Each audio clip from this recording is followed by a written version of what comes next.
only get so much worse the more we do this. It just gets worse from here.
If I ever get out of this house alive, gonna set the whole goddamn place on fire.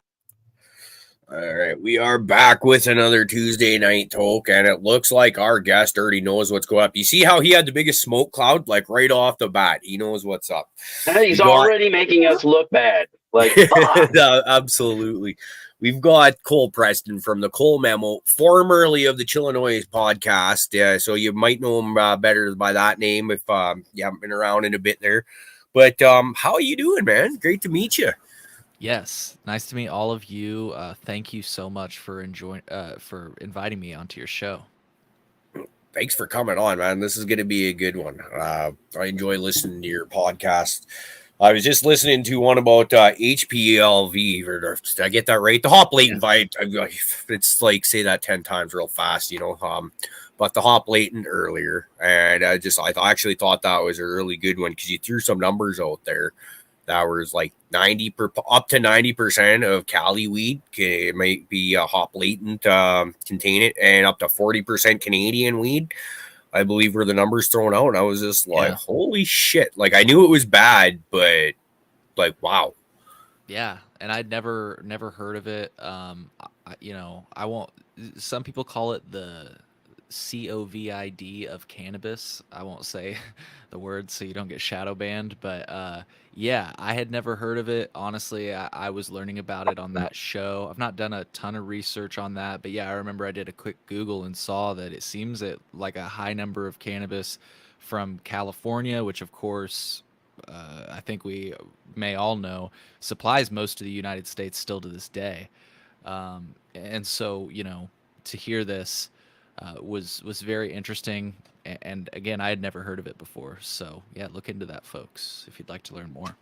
So we've been hearing about this and discussing it every once in a while on the show for a few years now. And it seems like a lot of people are scared to take clones from others for fear because you just don't know if it's got it or not. And it's just like, so has learning about it changed your thoughts on taking clones in, or were you ever the kind to take clones in, or? Very rarely do I take clones in. I was just about to ask you. I'm glad you brought it up. You just basically answered my question. I was thinking, like, since you can kind of maybe see my tints behind me, is home grow the best way to avoid this? Since you guys have talked about it in the past, home grow maybe from seed. It gets to an interesting thing because if you look into the studies, it's transferable through seed. So you're not even safe at that point. Mildly, not guaranteed, but the ability for it to be transferred is there also. So you're not even safe there. So you got to really, be wary of where you're getting your genetics when it comes to that. Very interesting. Yeah. Damn. And on his point, I just got done watching your episode with was it Donnie or Danny? I know which one you're talking about, Aaron. Yeah, geez Christ, not even close. Aaron, that was the right name. Yeah. Threw me off. Support good people. Yeah. And that was that whole episode, man. I've told you like twice now. I think it was just gold. What you guys were talking about, me being Southern Illinois, I always bitch about not really having much of a scene in the cannabis down here, and him, getting to hear about a lot of what's going on up north, and knowing that there is a cannabis scene in Illinois, where we're not completely just crappy dispensaries. Yeah, I mean, there are some cool locations. There's some cool things going on. As I was telling you before we went on the show, there's places in Southern Illinois that I've traveled to that allow you to, bring your own cannabis, bring your own booze if you want, bring your own food, bring all your friends and smoke on site at these consumption lounges. There's another place in Illinois that I actually was invited to the grand opening of, and you can go there, you can buy weed on site, you can smoke the weed or eat the weed on site. You can also go next door and get a sandwich and a drink. So I mean, these are cool experiences that I think we all thought of when we thought legalization that do exist in Illinois. And frankly, I don't hear about it a lot in other states, to be completely honest. I've got a friend that's been on the show, the creator of the Weed Tube, Aaron Richard. He's going to be starting a consumption lounge in Denver. I believe there is a few consumption lounges in Denver, so I'm not trying to completely say that Illinois is the only one doing it, but you don't hear about it a lot. I'd be curious to see if any members that are tuning in right now know more than I do on this subject. I believe Michigan has some as well. But yeah, it's going on in Illinois. There aren't a ton though, as you say, and there aren't a lot, especially down south. So it's Yeah, and I was interesting to see. definitely, it piqued my interest when he started talking about the growers clubs and things that were happening. What was the Fox Valley Growers Club, I believe is what it was called now. Yeah, shout out to Fox Valley Growers Club.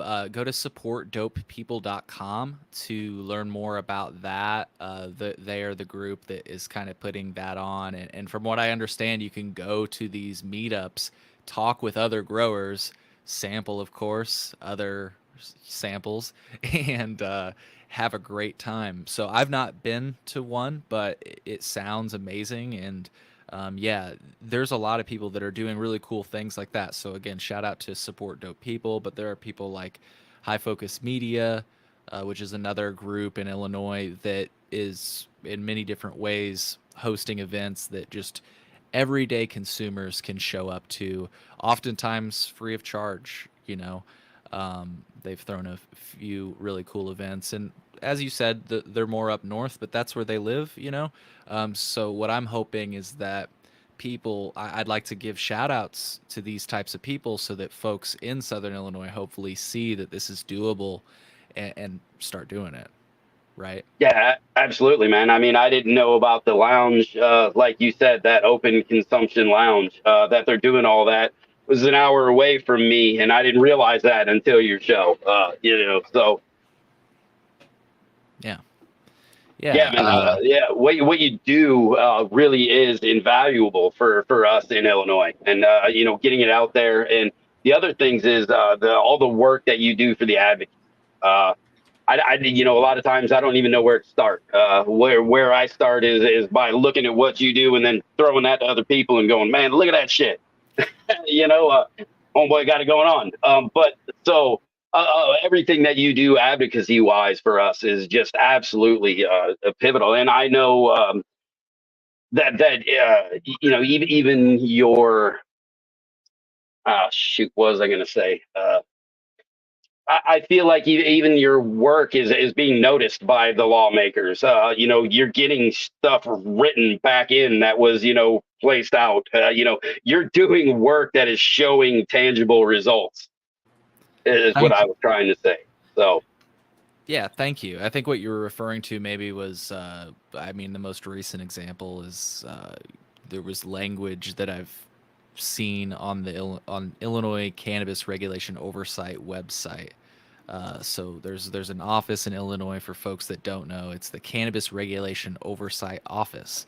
They oversee the regulation of cannabis in Illinois. And on their website, they have a frequently asked questions section. If you Google right now, Illinois CROO FAQ, it'll pull it up for you. And the question that I noticed just disappeared one day was, is gifting cannabis legal? And I was like, well, this is an important question that I feel like is frequently asked. A very basic question. Cannabis is legal. Can I gift it to people? And I knew the answer. And again, it had been on their website in the past, but to see it disappear, I thought was, let's just say, interesting. So yeah, I reached out to them. They said, hey, Cole, yeah, sorry, I don't know what happened there, but we put it back up on the website. So if you go to the website today, you can see that gifting is legal, which, of course it is, right? But it's funny. There are so many different ways in which cannabis arguably is not legal in the state of Illinois, that you have to ask questions like that. It seems like a basic question, but you really do have to tread lightly. And just if you want to see other examples of that, thecolememo.com/is it legal. I'm constantly asking, is it legal? If you can get in trouble for simply possessing a certain amount, or driving with it in your car, in an officer smells it, you can get charged with a Class A misdemeanor, which is equivalent to domestic battery, just because an officer can smell it. That's it. Yeah, which there were supposed to be works where in our state where they were saying that wasn't going to happen, right? Right. And I think you even touched on something like this, which was a big thing for me, is where they kind of they get something passed one way, and then they kind of pack it and chop it apart, or right before it actually gets the final stamp of approval, the motherfucker isn't even close to what was voted on. Yeah. Kind of like our cannabis laws. Like when we voted, it was pretty much, we thought we were going to get like 24 fucking plants, and then they're like, "No, settle down. You're going to get 12." And we're like, "Woohoo! All right, we're in line with everybody else." And then when it came out, we're like, "What do you mean we get 5 over 5 inches? What the fuck is that?" Yeah. Yeah, and they took away the ability for all adults to grow. They only made it so that medical patients could grow. So that's something else they took away. They started off saying, "Oh, everybody can grow." Oh, wait, no. Law enforcement is concerned about that. Cannabis companies are concerned about that. We can't let everybody grow. I almost would think law enforcement would just prefer it if everybody had the option to grow, because how much time do cops spend doing stupid paperwork over some stupid misdemeanor bust that they don't care about? Because as far as they're concerned, shit's practically legal at this point. I'm sure you get those hardliners that they love to bust the junkies or whatever the fuck they think, right? But it's like up to legalization here in Canada, like you'd have to get caught with a lot of weed for the cops to do anything more than maybe confiscate it on you, stomp it into the ground in front of you to teach you a lesson, sort of thing. Yeah. And it's just well. So an interesting, to your point, on the colememo.com/is it legal, you can see a section of that web page that's called David's story, and you can either read it or listen to it. David was charged criminally for having over 100 grams of cannabis. They raided his home. They took his grow lights, his rosin press, and again said that he had too much cannabis. They also tried to abuse him or accuse him of child abuse because he had a lock on the door. Mind you, the lock on the door is required by state law to grow cannabis. And you couldn't lock anybody in the room. It was an exterior lock to keep people from getting into the room. If you're in the room, you can always get out. Yeah. So he wasn't locking anybody in there. And they said he had too much cannabis. Now, this is where this story gets interesting, because I don't know what he did. There is a little bit of fine print on the language here, but according to David, who has a really popular YouTube channel, and I don't know, I'm just hypothesizing, he covers law enforcement a lot. Maybe he's a victim of retribution for really covering law enforcement. Let's make an example out of this guy, right? I don't know. Maybe I don't want to, it's too easy for me as a stoner to come up with that conspiracy theory. So maybe I'm what are you trying to say? We can connect dots like nobody's business? Right. But Sure is fun though, isn't it? he claims he's got a medical card. I just wrote an article on April 26th at thecolememo.com. You can read it for free. The headline is State of Illinois clarifies. This is another work I'm doing. This is another example of work I'm trying to do for home growers.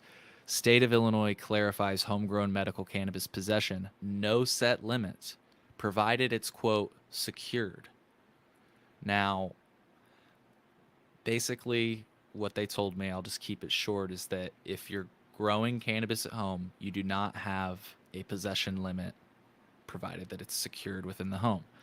Now, I've followed up to try and understand exactly what secured in the home means, because like I lock my doors.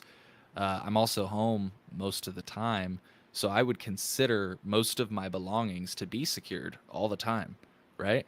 But again, back to where we started. Is it legal? I don't know. How do I do it? If David's getting in trouble for this shit, I don't want to get in trouble for this shit. I don't want people busting in my door. So how do I secure it? Well, in the law, according to the law, people that are licensed to cultivate cannabis, of which I am because I have a medical cannabis card.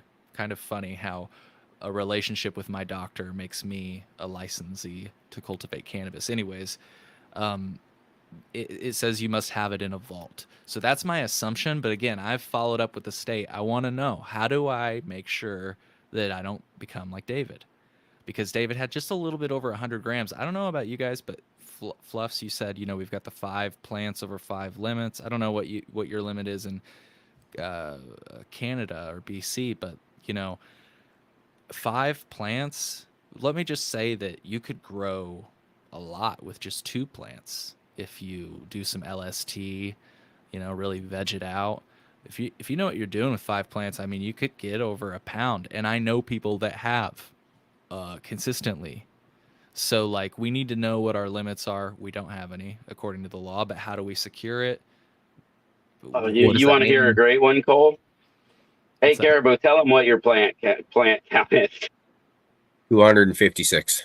See, that's American, and you're in Canada. Yeah, 256 plants. I'm allowed to carry around 150 grams. Now, here's the interesting thing, though. Like, I don't believe it says anything about keeping it secure or anything like that in you, but it's kind of almost you think you would want to. Like, I know my grow has to be behind locked doors or whatever, so kids can't get to it and all that. But I don't think there's, if I recall, and I could be wrong, I don't think there's anything on my licensing that says that the flower has to be secure, which is almost funny to me once you said that. I was like, you know what? I wonder. Now I'm out of town working, so I'll have to go home and read my license and see what it actually says. But it was crazy because when my ex-wife and I applied for our licenses, I want to say about 5 years ago, we thought it would be, we've been told it was a hard process to go through. So we figured if both of us applied, one of us might have a chance of getting through. And within, I think it was less than a month, all of a sudden we each had a license come back for 98 grams a piece, 98 plants a piece. 20 grams a day was the prescription. And we're just like, holy crap. So, okay, this is amazing. It turns out that a cannabis license in Canada is actually one of the easiest processes that there is, as long as you got a doctor that'll say, yeah, you got legit medical issues, which a lot of us do. We went to renew them the next year, and without asking or anything, they bumped us up to that 256 plants. Where mine, that's all indoor, and 50 grams a day is my prescription, which I've tried to do that, man. It's hard. I've never succeeded in putting back 50 grams in a day yet, but hey, let's keep trying at it. And like, I believe my ex-wife, her license, because we wanted to be able to grow indoor and outdoors, so we got hers so she can do both.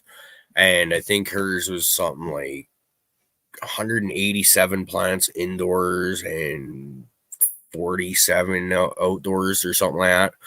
It was, just an obscene amount of cannabis. And once again, we never even came close to touching those licenses. There's a couple times where we'd cut a shit ton of clones, and then all of a sudden you got like maybe 200 clones sitting there. But that was about it. You know, but Cole, on the one thing, it's great. We can, if you're great at growing, you got those 5 plants, say you just fucking pull the 5 pound harvest, you get to keep it. The one thing we don't get to do is anything else with it. We can't gift that to anybody. That Right. is ours and ours solely. And Right. that's one of those things where, yeah, there absolutely would let me, gift the crap that I buy from them and hand it to somebody else. But Right. My advice, well, it's not advice. Hypothetically, if one were to ask me, I would just say, don't mention where your gift is coming from. I say that jokingly. Um, yeah, right. Because they say, make it look like in a order to, fucking dispo container. yeah, I was gonna say, you can get one of those containers. I have a container right here. I can just put it in this container and then I can ship it across the United States because it's got this sticker on it, right? I'm just making a joke. Oh, that nice THCA sticker. There you go. That one's slick. I like that. I need to get a roll of those. Those would be Right. so handy. I mean, look, I've had lawyers on my show, and even the state of Illinois, I've shared on my website, has said that local law enforcement is, quote, unwilling. Well, I shouldn't say quote because I'm doing this off the top of my head. Local law enforcement is unwilling to, mess with people that claim they have hemp. So they're basically like, you have hemp? Yeah. Ah, geez, get out of here. I don't want to deal with having to prove that that's not hemp. And this is like what I love about hemp. If I could just take us on a brief tangent, like a lot of people I feel like misunderstand because I talk a lot about hemp, and I don't believe that things like Delta 8 HHC or whatever demonic cannabinoid you want to come up with should be illegal. I don't think any drug should be illegal. I think that if you have any concerns about those drugs, first of all, don't take them. Second of all, you should welcome them to be above board and tested, right? And that's what I think we should all agree on, is that you know you can't regulate things that are in the shadows. We've learned that from, well, the fentanyl crisis and everything else. Just time and time again, prohibition has proven not to work. And so here we are with hemp. It's a part of the cannabis plant, for lack of better words, that's been descheduled. It's been descheduled, which is amazing because right now, there's the debate on whether or not cannabis will be rescheduled, what schedule it'll go to. There's the public comment period that just opened up at a federal level. And of course, most advocates, I'm sure Fluffs, you would agree, in America, and even I'm sure people outside that are like watching America, for an example, our Canadian friends here, might be saying, wait a minute, alcohol and tobacco are descheduled. Why the hell are we rescheduling cannabis? Why wouldn't we be descheduling cannabis? And again, just to wrap up my brief tangent on hemp, it's like hemp is the lily pad. I think we have descheduled parts of the cannabis plant, and we just need to take it the rest of the way past the goal line. I thought that was a super interesting point that you made. And it was in that episode where you were talking about, right? We have parts of the plant descheduled, absolutely, obliterated. And like you said, we got to get that because it's possible, right? For a long time, when they first started like saying CBD was legal, I was looking at testing on it, and I'm like, well, there's fucking like 12% THCA in here. I was like, how's this fucking work? And they're all like, well, it's not THC. And I'm like, really? That's the fucking ground they're standing on? And he's like, yeah, for the edibles, it's fucking great. As much THC as you want it, A, and there as you want. No big deal. I was like, all right, cool. I've got a really good graphic. I don't know if I can share my screen that Box Brown made. It looks like I can share my screen. We'll see if this works. Should be able to. Screen 1 or screen 2? I don't know. We'll take a. Oh nope, not that screen. Anyways, just for people that are, it's the screen that you were on. For people that are wondering, can you see my screen? Yep. This is a good graphic for why I think this is so interesting. This is by Brian Box Brown. I think you can go to boxbrown.com. And basically, like you guys were just saying, as long as you make it so that 0.3% of whatever you are looking at, be it a gummy, like this example, is that amount of THC by volume, then it's totally legal. So if this gummy is just a really big gummy, this could be like 50 milligrams of THC, 100 milligrams of THC, just so long as it's only 0.3% of the total gummy, which I just think, like, if you go back and you ask somebody like Cheech and Chong, for example, which is funny because Cheech and Chong sell these That's gummies. wild. If you ask them, though, like, would you have taken this as at least an incremental step towards legalization? They would have been like, yeah, man, this is wild, you know? And so, like, I just got drinks sent to me the other day that are 50 milligrams of THC. If you go to, I'll just give the company a shout out because they're a local Illinois company, Jane and Mary's, they ship their ice cream, which is 75 milligrams of THC per cup, all over the United States. So if folks are joining us that aren't from Illinois and maybe even to Canada, I don't know how that works if you guys have like a farm bill equivalent. But this is cool. Like, why wouldn't you want weed delivered to your door? And that's what this is allowed. You know what I mean? So it's unfortunate to see people trying to crack down on this behavior just because of so-called bad actors, of which I'm not denying may exist. I'm just saying, like, there's a way to deal with, like, the example that's being used by the Cannabis Business Association of Illinois right now, which represents all the big cannabis companies, which are established, I think, in Canada. Funny enough, you can get them on the Canadian Stock Exchange. They are using this example of like 2 Fritos bags, and like one is just regular Fritos and the other has like Delta 8 in it. And they're like, do you know the difference between this? And it's like, yes, I do. And I get their point that maybe a kid wouldn't, but like there are so many things that kids shouldn't be having. I don't think kids should be having chips or candy. I know I'm evil, right? But like, really, like, what, you know, people say these products are attractive to children. It's like, why are we just accepting that chips and candy and garbage is for children, right? So it's like laced in this weird propaganda. But anyways, like I say, it's all, this push to ban is all based on like kids getting this these hemp-derived cannabinoids, which again, I'm also not going to deny that. I'm going to be releasing an interview I did with a high schooler that actually went to the hospital. They took too much of a hemp-derived cannabinoid, a story that you always hear.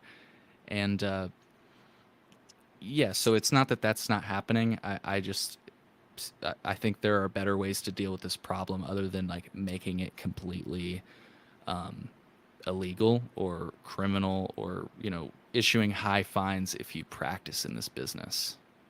It just seems antithetical to what this is all about, you know? Yeah, I think it's hilarious that they are, you know, they're trying so hard to fight off the thing of their own creation. You know, if it wasn't for all the laws and shit, instead of just getting, you know, just the original stuff out there, right? Just let the medicine be free. Instead of doing that, they've made it illegal. They, you know, demonized it. They put all these standards on it and this, that. So everyone was looking for a loophole, right? And that's all. Fucking Delta 8 is a fucking loophole, and it shouldn't be a thing. You know, the THCA thing, ha ha ha. That's a funny fucking loophole, because if you're dumb enough to write that one in and not realize, okay, you know, but right, I could take advantage of the, you know, the THCA loophole easily, you know, Yeah. Right out of the old home garden here, you know. Yeah, I mean, So, that's what we're all basically growing is THCA. In exactly. our gardens behind us, and yeah, like you say, we could take advantage of that, and you know, I wish that we could, and that you know, as individuals, we wouldn't be so exposed to that liability. But I guess my last thought on hemp is just that what's cool about hemp, and if I could display my screen one more time, I've got another comic by Box Brown, is that there aren't. I feel like with legalization, and correct me if my Canadian friends feel differently, at least in the United States, this is what legalization looks like. There's so many limitations to legalization. So I'm about to share my screen. But with hemp, there's not any of these legalizations, again, or limitations, as long as you work within the framework, right? So you could have edibles that are dosed at ridiculous amounts. In most states, there's like 100 milligram caps or whatever, right? There are possession limits in states. With hemp, you don't have possession limits. What are you talking about? You know what I mean? It's things like this that I think should be applied to cannabis legalization. And this takes me back to like how I first got exposed to legalization. I had this comic made, and I'll just read it for maybe if people are listening. When legal cannabis became a thing, I got so excited by the potential. I quickly became aware of the limits of legalization. This is a true story that's depicted in panel 2. I went to Colorado and I was like, I want an ounce of this, I want an ounce of that, I want an ounce of this, and they're like, you can only buy an ounce, Buster. Slow down. I'm like, what? And then I figured out exceeding your limits still results in criminalization. So you're pulled over, you're over your limit, pal. The limitations can often seem nonsensical. They might have too many plants. This cop barging into your house. And like I say, sometimes I wonder if we were led astray. Maybe decriminalization, complete decriminalization, is the end goal, and not some baby step towards legalization. I was always told like, oh, we decrim first and then we legalize. No, I think I think it's the other way around. Like legalization seems extremely limited. I think decriminalization, descheduling, which kind of go hand in hand, is the ultimate goal. And that's kind of what I'm saying in the last 2 panels there. Maybe the only way to end or address the issues that are caused by cannabis prohibition is to end criminalization of cannabis altogether, right? And it seems so easy. We're talking on this live stream right now, and I could put it in 5 panels, which Box Brown, shout out to him. He, as you can see, he did that. These are my words, but he put the artwork together.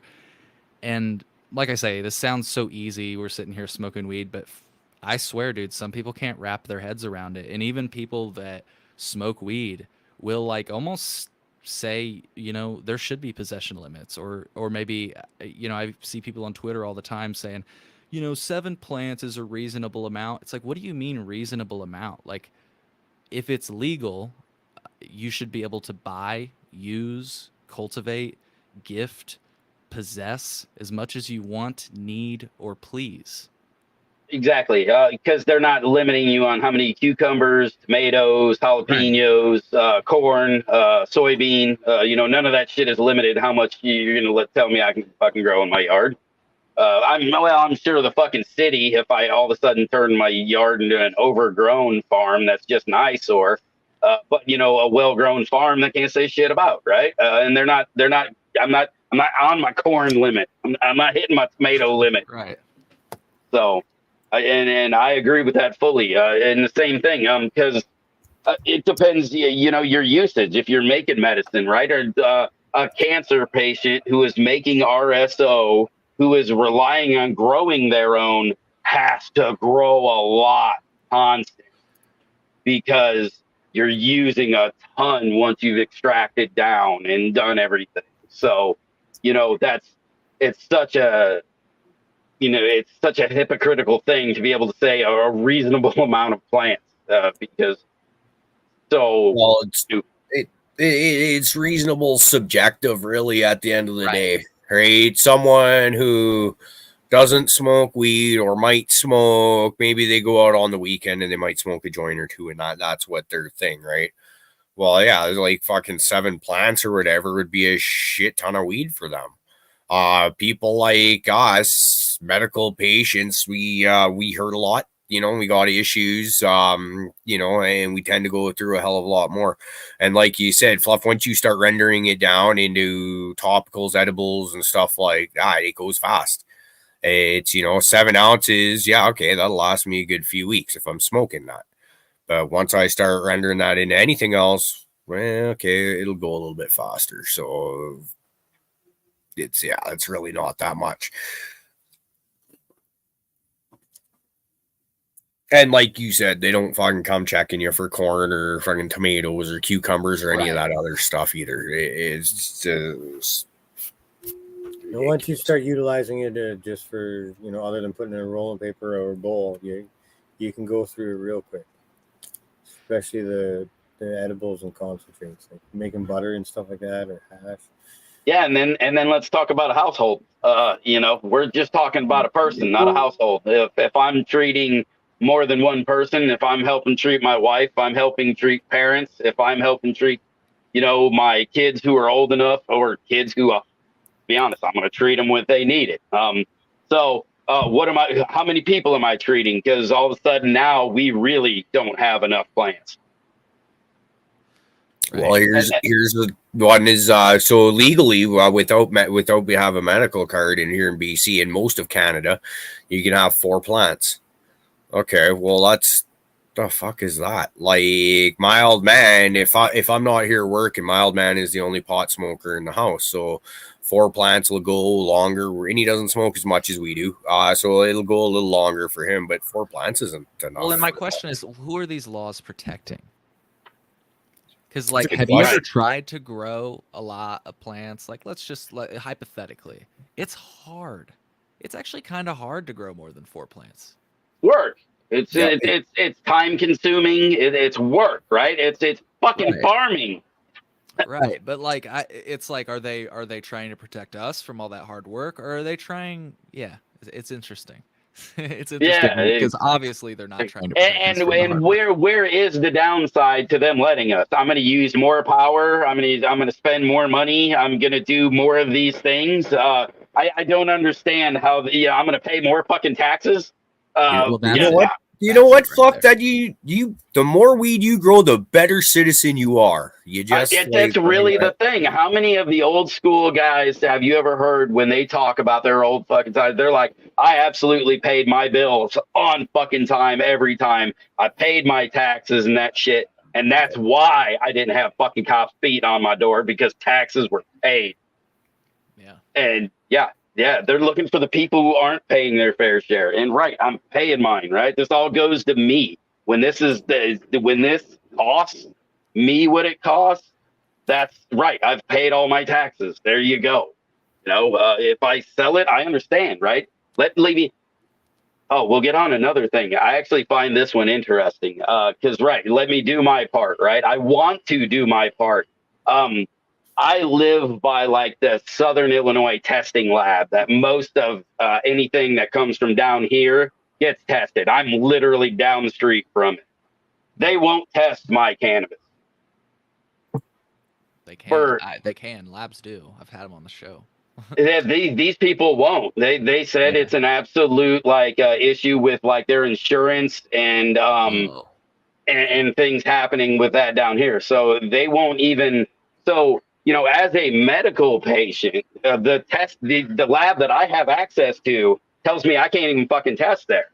So I can't even do my due diligence to see if my stuff meets the medical standards that they've put forth for, here in Illinois. And that's ridiculous because you are a licensed cultivator, technically speaking. You should have access to everything that licensed cultivators have. Oh yeah, I love fucking blowing that lab up every time I fucking talk about it, because it just pissed me off when I came home that day. I was like, because he told me the reason. He's like, right, it's an insurance thing. He goes, they're worried if you come in and say, hey, this is my weed, but it's actually a disposed weed that they tested, and then it comes back with a different test, all of a sudden we have issues. And he told me that. Okay, so I have an episode on that. Let me find it in just a moment. I helped the Chicago Sun-Times. They did most of the legwork. I don't want to take any credit for this, but if you want to look up the headline is Illinois legal weed, what's in your marijuana? Sometimes contaminants, sometimes testing finds. This was a really big story back in the day, and it still is. And I actually just FOIA'd the state of Illinois for new data, basically based off of this story. One second here. But yeah, what happened, and the reason that lab, I'm just guessing, is saying that is because that's what Chicago Sun-Times did. They went to the dispensary, they bought products, they took it back to a testing lab, and they tested it to see if the label matched, and in most cases it didn't.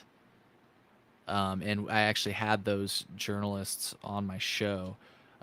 And yeah, like I say, I'll drop the link in the chat here if folks want to learn more about it, because it's fascinating. We talk about how they did the investigation. We talk about remediation, which is one thing they didn't really consider. I said, most edibles, for example, in Illinois and a lot of other states I said edibles. I meant to say infused products, which include vapes and edibles and topicals, are made with remediated cannabis because they can be.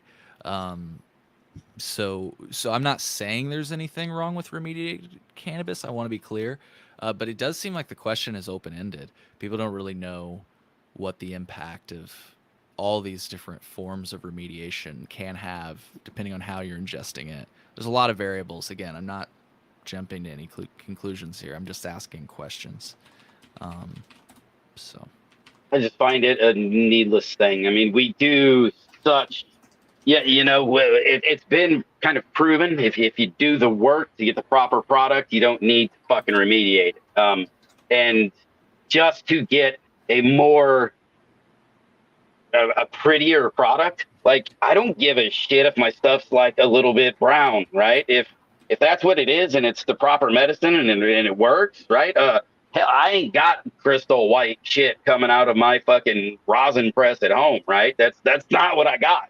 And I fully medicate well with all my, I'm not that big of a snob about it. If I wanted to be, I could be, right? We could get that. And by no means would any of it be remediated. It would just be because it was properly done. yeah. Yeah. So Well, that's one. Sorry, go ahead. Oh no, I apologize. I just wanted to give people a heads up. I tried to paste. I believe I pasted the link in the show notes or in the comments. I don't know that your spam may have caught it. So I'll try to put it in the private chat as well. It's my YouTube link to the investigation with the Chicago Sun-Times on. I'll get that posted. Thank you. I appreciate it. And yeah, so kind of funny. I'm willing to bet that's why they're saying that. And yeah, maybe they say insurance. I don't know what they mean by that, but it's possible, dude. People's insurance can be weird. Like because if they tell you this little nug is okay, but you actually use, like, you're in Flint, Michigan, and you've got like metal in your water, and that nug just happened to be okay. I don't know. I'm just coming up with something that it's like a slippery slope, but interesting. That's interesting to hear. Yeah, right. But also at the same point, I want to know about that, right? That's what I want to fucking know. That's what I'm here for. Yeah, that information, absolutely. Yeah. So it was one of those that just it really, the fact that an insurance thing for them, or what they would say, and or. Sorry, I just realized what you told me. It's like they just said one of their concerns is that you would test a product. You would retest. That's already been tested. Why is that a concern? Yeah, Why exactly. Is that a concern? Right. That's why it chapped my ass this whole time, and I will fucking, if you know who that slab is, you know who I'm talking about, and fuck them. So yeah, maybe we'll talk off air. I'd love to hear more. Yeah, that's so. I could. You know what? I could almost see fucking lawsuit action happening over something stupid like that. Like, it seems like America is very sue happy from looking outside, looking in. And I feel like I could see some idiot with a devious plan or just some shit disturber maybe go in there with. You got a jar that says, just say 35%, because that's the first thing that pops into my head, and they want to go in and claim. Or even swap it out with something different, claiming it's that or something. Well, we know then, the way they test, right? They grab the best of the best. They take one little fucking piece of the top. They get that motherfucker, and it gets them the most THC possible. And so when I buy my fucking popcorn lowers, that is not what I fucking bought. And so, yeah, yes, it came off of a plant that possibly measured way the fuck up there, but that ain't what you bought. But that's how the testing works out, right? Because you tested that crop, not every fucking bud, not this bud. Plus, they didn't test tops, lowers. It doesn't all get tested separate. Dude, if people can sue Gorilla Glue for not putting a warning label that you can't use that shit as hair gel. Trust me, people. Bro, they sued Green Jello, the band, so they wouldn't use the name. I mean, come on, stop that. What the fuck was that band hurting? Dude, that's funny. They just came on the radio like within the last 2 weeks. I think played Three Little Pigs. I was like, up that goes. Fucking right, man. Who doesn't turn the fucking green jello off? Yeah, that's good stuff. The best rendition of The Bear Went Over the Mountain ever done. Yeah. What kind of music you listen to, Cole?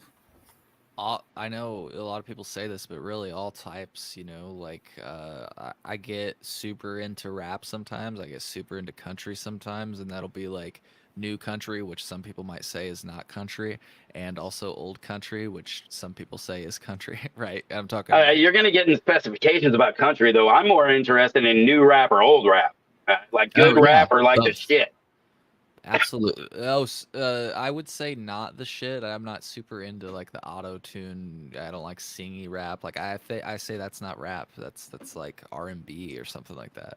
But I guess I'm getting into controversial territory because a lot of people say that's rap nowadays. So I don't know. I like it when people are actually rapping. So yeah, it's all over the map. Rock as well. Sometimes electronic music, but not. I can't go to like like, and it can't be like melt your face off dubstep. It's got to be like kind of like just chill. Like you don't need the super wubs. Yeah, no, I don't need the super webs, but like synth wave I think is the right description. Like, think you're in Miami, you're doing cocaine. I'm joking. Yeah, that the Miami vibe, synthwave. You could probably literally look that up on YouTube and find what I'm talking about. You like doing a shuffle while you're in some neons. You know what I'm saying? Yeah. I feel what you're putting down. Yeah, dude. Anything with saxophone just gets me fucking like I love. Hell saxophone. Yeah! Right? Like, yeah, Trick. If you want the key to like, I feel like if somebody ever played the saxophone in real life, like in front of me, I've always seen it just like on you. I don't think I've ever seen somebody like just kill it on a saxophone, but I watch it, live performances all the time. I just feel like if somebody did that in front of me, they could swoon me. They, that's the key to my heart. You never like went to the airport and walked around. There's some sax playing motherfuckers out there, dude. No, I've not seen them. I've seen like people playing different stuff, but never sax, unfortunately. Like I've been to New Orleans and people play like drums on the buckets, and it actually sounds pretty fucking wild, like pretty crazy. But no, yeah, anything live, I will say I've never seen live music. Fortunately, I'm curious if you guys have. I've never seen live music that has been awful. I feel like live music is always just the move. But have you ever guys been to like just a dud of a live show? Yeah. But even then, it's not even more so much the show. It's just a performer. Okay. Sometimes they, they're trying to run off a gimmick. Like, for example, I can't even remember the guy's name to slam him or anything. But he's like a one-man band. And he can sort of play the drums and he can sort of play the guitar. And now he's going to do both and sing at the same time. And he's trying to be witty in between songs, but he's falling flat. And you're just like, okay, no, like put Tool on because that's who I want to see. Right? Like, it's intricate, hugely, amazing musicianship. And then you got this idiot. And I'm just like, yeah. Oh, man. For me, it was like the last time I saw Sebastian Bach. Bad. I mean, bad. Like I was looking at like, bro, you needed to quit like at least 10 years ago. I could believe that. It's speaking of him, though, you know who Skid Row's got singing for them right now? Who? Lizzie Hale from Hailstorm. Well, that'd be all right. I would get down with that. I would go see. Get down with that. Yeah. Okay, so here's another one. You heard it here first. Rumor has it Linkin Park will be back next year. And rumor has it it'll be with a female singer, and I vote Lizzie Hale will be that singer. That is interesting. No, I'm not a Linkin Park fan. This is just the rumor bills because I'm always reading online rock press stuff. But it's that I can't deny what they've done for music, and they have a lot of fans out there who would absolutely die to hear those songs again. And I don't know, man. I think someone like Lizzie Hale would be that'd just be she's got that rasp to her voice like Chester did, you know, like it's just a very strong voice. So. Hers is a rasp, his was a whine, but it's fine. A really good song, and I'm accepting of all the hate that may come my way for this, but I thought of this because this song is over 10 years old, which I know is not crazy old, but it was, so I was just looking, it was released in 2011. It's the only song I think this artist, the main artist released, the featured artist, I think is like does her own music or whatever, but it's Somebody That I Used to Know. And maybe you remember that song, but they just did a live performance last month, or at least it was released last month on YouTube, which is what made me think of it because I saw it yesterday and I was like, whoa, this is like the only song this dude ever released. I thought it was a pretty good song. And I believe, like I said, literally the only song he ever released got him a lot of money and he just kind of walked away. And oh, no, I think I see another song by him. So I could be wrong on that part. Maybe I got that part wrong. But anyways, good song. Good stuff. I'm high. Hey, I don't think I got to fucking asking you. What are you smoking in it? So I am smoking some homegrown G13. Had to think about that for a second. G13, nice. Not one you hear about much anymore. Yeah, so you asked me earlier if I had gotten any clones lately, and that was one of the clones I got. I've got this beautiful one that I just posted on Instagram, and I've been posting for a while. This Blue Dream. It's just such a plump plant, and it smells exact like it's Blue Dream, you know. So it's amazing, and I'm really close to chop on that. It's fading right now. And I'm excited. What do you guys got in your plans? Or You're bringing it back rather? like straight to fucking legalization. Like, Hell yeah, dude. those were all like the legalization strains. Like, what was popular when they hit? I feel blessed. I like The other plants, real quick, is Notorious THC from Humboldt County Seeds, which I just got because I thought that was a funny name. So Sometimes fuck it. This is kind of my garden right now. So back here is all stuff that I'm working on. Shit that I'm was bred with some people throughout the community here. This is from Romulan Genetics. This is a communion by Romulan. So that's what's on this side of it. And so, but smoking wise, another thing from the community, it's one of the fun things about kind of what we do around here. We're growers, breeders, testers, you know, we throw weed all around this motherfucker. And so I'm smoking one of the members of the chat, one of his crosses that another guy in chat pheno hunted, and then I got that clone during one of our get-togethers, and so I'm growing that. So you know, it's a big community. You know, it's the grapple fritter that everybody around here knows and loves. So it's even made it up to Canada. that's freaking awesome, dude. Your garden looks beautiful. Oh, thank you. I thought that was just like a prop garden for your background. I didn't realize that's actually your garden. Like, yeah, no, I tried really hard to get a decent picture of it this morning because I was like, man, it might make a cool background now. dude, beautiful. It does. It makes my mouth water. Like, I'm like, yeah, well, hey, man, I'm only a few hours south. Come on down. yeah, I gotta. Oh, speaking of, we do a thing. We do a get together here in Illinois. People from all over the states actually have come. We do it in Elizabethtown, Illinois, Cedar Hill River Cabins. We call it Booth Fest. We get together, we hang out, we smoke. It's a weekend fucking vibe, dude. And you're more than welcome to come join. And anybody in chat also. It's a thing. Let me get the date. Yeah. September-ish, isn't it? Yeah, something like that. Cool. And there is time set aside to boof too, I presume. I'm joking. I saw somebody in the chat said they heard the song that I was talking about. The first time they heard it at a bar was with a woman they met. I thought that was cool. September 5th through 8th. Yeah, 5th through 8th. Yeah, I couldn't quite remember. Very nice. I will mark that down and do my best to attend. So if you Yeah, guys, I'll bring lube, as somebody said too. Nice lobster. I'll definitely have to let you know in more time next year, because right now it's reserved to tent camping and or there's a hotel down a little ways down the way for accommodations. Sure. Otherwise I get yeah.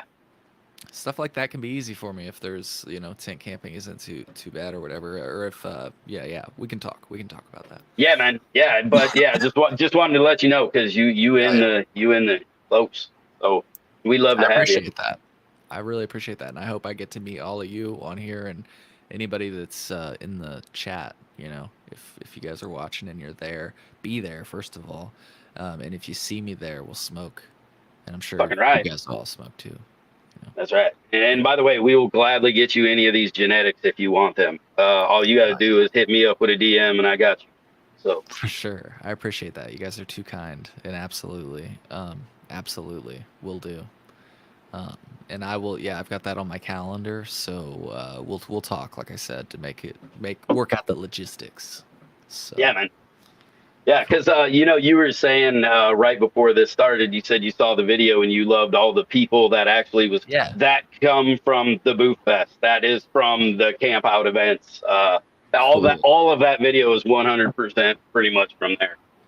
I was wondering. I was like, damn, if this is like there, I didn't know if these were like your correspondents or something, but it looks like it's your community. So yeah, man. Yeah, we cool. keep everything around here all about our fucking community. Oh, cool. Fuck you, Yee. Good to know. You son of a bitch.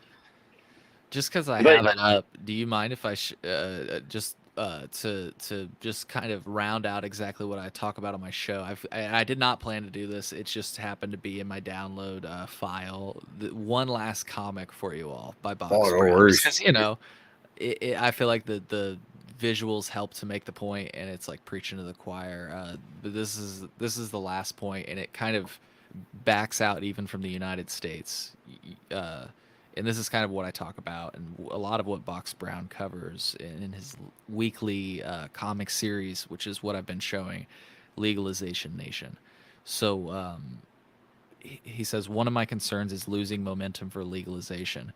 And I love this second panel because it reminds me of like Harold and Kumar when they're going to like Netherlands, because that's what I've always thought about before, like, the United States in the United States and Canada started legalizing. I don't know about you guys, but I always thought about Amsterdam.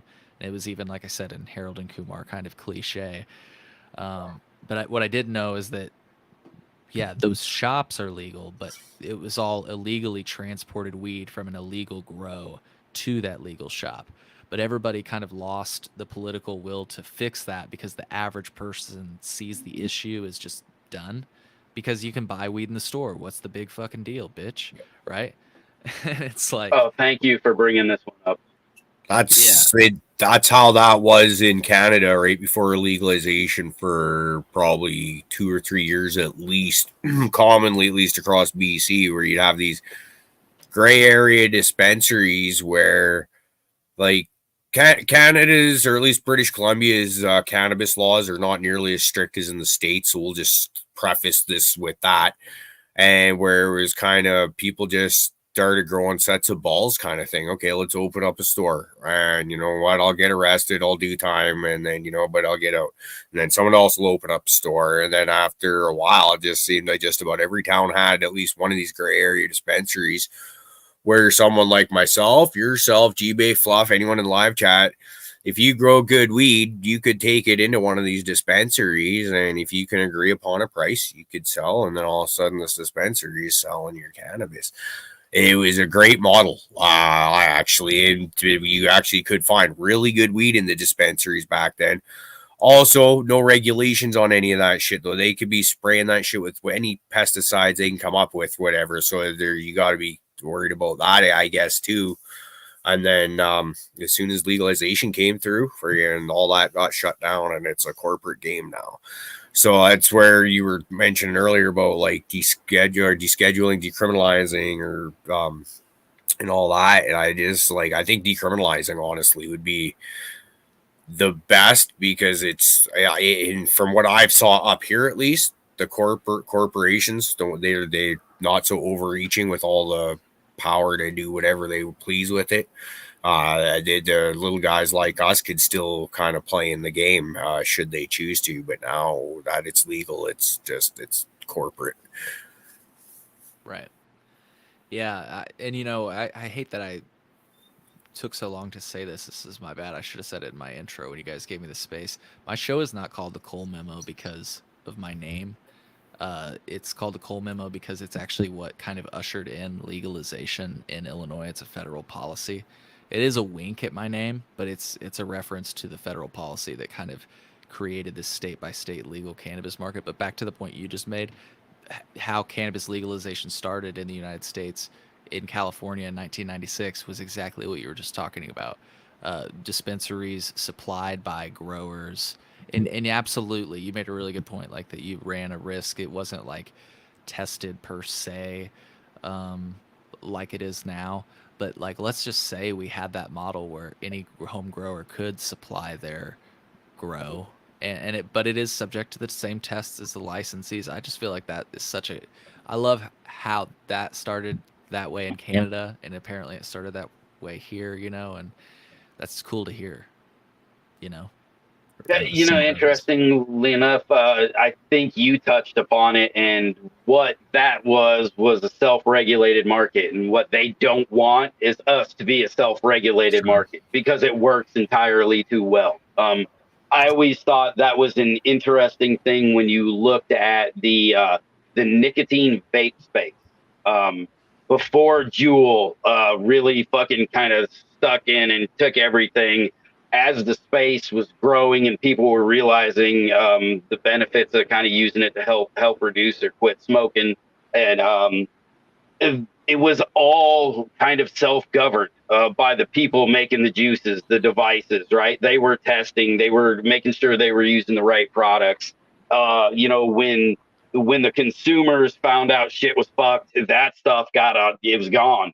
You know, it left the market. Sometimes if those companies were known that that's why it happened, they left the market along with their products. You know, it worked out well. And then when, you know, they made all those really expensive testing and everything had to have all this expensive licensing to be sold because it's a nicotine product and everything, then the companies like Juul came in, and then look at where everything fucking went, right?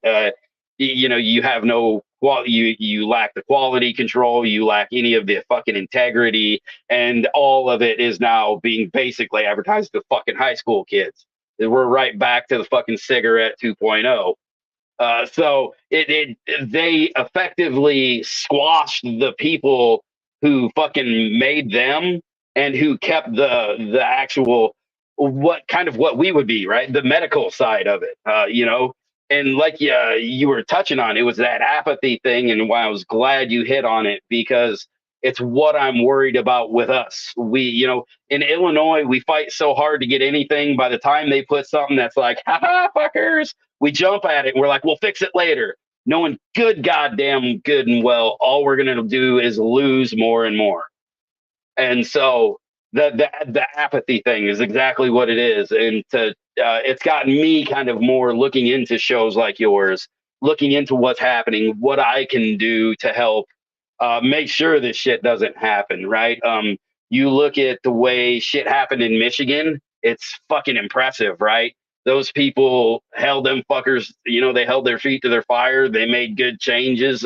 Is it perfect? No, but they have an amazing system up there, and we should all fucking look at it and be kind of jealous, you know? Yeah. Yeah. It can be frustrating at times, but you know, it's just an educational opportunity. I'm trying to look at it that way instead of being frustrated, because I will just say I get frustrated because sometimes people say my show is negative, and it's like, first of all, I don't only cover cannabis. I should say that. I would say I primarily cover cannabis, and that's why the show name is a reference to the federal policy. But I am kind of taking advantage of the fact that most people don't fucking know that, so I talk about whatever the hell I want. Like, if you go to thecolememo.com/sex, I interviewed like more than 10 prostitutes. It ended up with me being like invited out to a brothel in the middle of Nevada, a legal brothel. It was crazy, smoking You go to weed. the bunny ranch? I did go to the bunny ranch, but I also that's not, they did not invite me there. That they actually like, that's a whole other story. They are not an open door anymore. But you can learn that in Who my is this, an after series. show discussion? Hey. Oh, if you would like to learn about it, absolutely. But also for folks that are learning, you can learn about it at thecolememo.com/sex. One of the things you'll learn is that the Bunny Ranch explicitly denied my request to come out there, which is crazy because the reason about the Bunny Ranch is because they always let people go there. They always let people go there, like anybody and everybody. Bring your camera, because they're not allowed to advertise these brothels in Nevada. So the only way they can is through shows like ours. And I actually encourage you guys, if you want to reach out to, if you check out my show list, I bet you some of the people that I interviewed would love to come on your show. And we talked about weed. You don't have to only talk about prostitution. There's interesting parallels though. These legal markets that are created by state law that, as we've discussed with cannabis, don't actually solve the problem. In Nevada, in Las Vegas, actually, there are the most arrests for prostitution, more than I believe anywhere else in the United States, and it's the only state that has legal prostitution. That's weird. The only state that has legal prostitution, and it's got the highest arrest rate for prostitution. It's just interesting. Like I say, legalization isn't always the answer. Maybe decriminalization is the answer. I'm not, I look, that issue is a different topic, of course, but it's just another example of legalization not necessarily solving the problem it seems to solve on its face, right? Because again, with cannabis, with I guess sex work that I learned, a lot of people still go to jail for something that's quote unquote legal, So we talk about mushrooms. I got invited to psychedelic science. I just had a really big mushroom person on, a person in the mushroom community. His name is Dennis Walker. He's been in like Rolling Stone, Forbes, and a bunch of different publications. Really funny guy. He's actually Fluffs. I don't know if you saw when I made that like video of me being like absurd, acting like a cannabis industry billionaire, like snorting cocaine and stuff. That was modeled after his style, so it was totally like an ode to him. And so yeah, Dennis Walker is a fucking hilarious, and I can only hope to be as funny as he is. Yeah, I remember watching that. That's some good shit. All of the parody, all of that. I didn't realize. I don't think I've delved enough into the website, obviously. So, but I definitely want to go look into some of that because right now I want to hear about the problem. Like I loved your little interview you did with like Officer Ramirez that you just put on YouTube the other day about how legal it is for us. So a lot of the stuff, it's really opened my eyes to just more work that you're doing. And I really do enjoy what you're doing to bring some of this stuff out. Yeah, I've had cops on the show. I've had people that don't believe cannabis should be legal on the show. In fact, one of the largest organizations that lobbies against cannabis legalization in the United States has been on my show several times. I think they were just on episode 74. Because I was just referencing it the other day. His name's Jordan Davidson. He's just a little bit younger than me, actually, and he claims that he suffers from cannabis use disorder. Yeah, it's episode 74 of the Cole Memo. If you go to thecolememo.com, he's been on my show several times. The last time I saw him, I was in Washington D.C. I went to the Capitol and saw him there because, again, that's where he does his work at the national level to make sure that we don't legalize cannabis, right? And very interesting person. I'll just leave it at that. If you want to check out, I've also had like him debate people from Normal, which is the national organization to legalize cannabis, right? I've hosted a debate. So if you go to episode 74, you'll see links for that and all of the other episodes I've had Jordan on. Like I said, I always think it's super interesting. I don't want my show to be an echo chamber by any means. And I mean that both in the sense of cannabis, but just drugs in general, or subjects. Like I try to mix it up. I interviewed a guy that deals deer in the state of Illinois. I've interviewed a lot of people that deal drugs, apparently deal sex. I interviewed a legal pimp. I also interviewed a guy that deals deer. So again, we talk about like fucking everything on the show. Like that was a living cool deer? Or Yeah, I went out to his harvesting farm deer? in the episode, and I'm just sitting there, and there are deer around us, and I'm just drinking a beer and smoking weed. It's crazy. be It was like pretty one of the badass. first few episodes of my show. Like I said, there's episode 22 with Joe Hughes. I go down to his farm. I pet like this baby deer. It's so cute. And then there's these, large deer that are just walking around. He like while wild we're catch doing that fun. shit, or he It's breeds them. yeah, we talk all about it, so it's interesting because like it almost I didn't cut him off per se. I kind of added to his conversation. He was talking about genetics and everything, and I was like, dude, this sounds a lot like how home growers talk about genetics, because he was talking about like the cross that he had and like how much the genetics cost, and certain breeders that you can buy from, and that like he was recommending, if you're trying to get into it, to buy your budget. You can go crazy and buy $10,000 genetics, or you can buy your budget. And this is the same could be said with home grow, right? I mean, Absolutely. you could go crazy on seeds. I've seen crazy prices on seeds, and it was funny. It just the parallels of all of these different legal industries.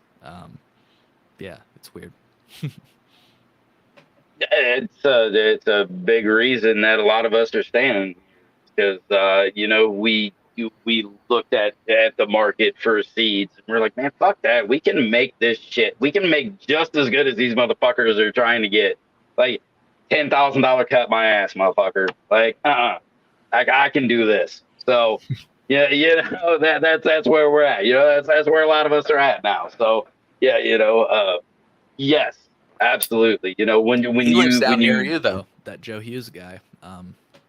Yeah, I didn't mean to cut you off, but I just thought no, about it since you were yeah, sitting that alone. does not surprise me one bit. Yeah. Yeah, So man, be over there they hanging out peddle with the fucking deer anything next around here, weekend. Yeah. You probably right? might I might recognize him if you tune in. Might recognize him. Be like, holy shit, it's Joe Bob. Yeah. I Holy can- shit, it's Joe.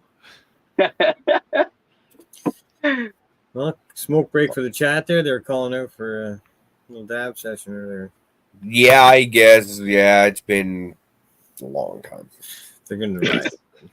It's like, Y'all been so patient, live chat. But y'all have been awesome in there live, rocking it up. I guess I feel like it must be a half decent chat. If they ain't sitting here been wanting to fucking take dabs the whole time, that means their fingers have been moving and they've been interested, I guess.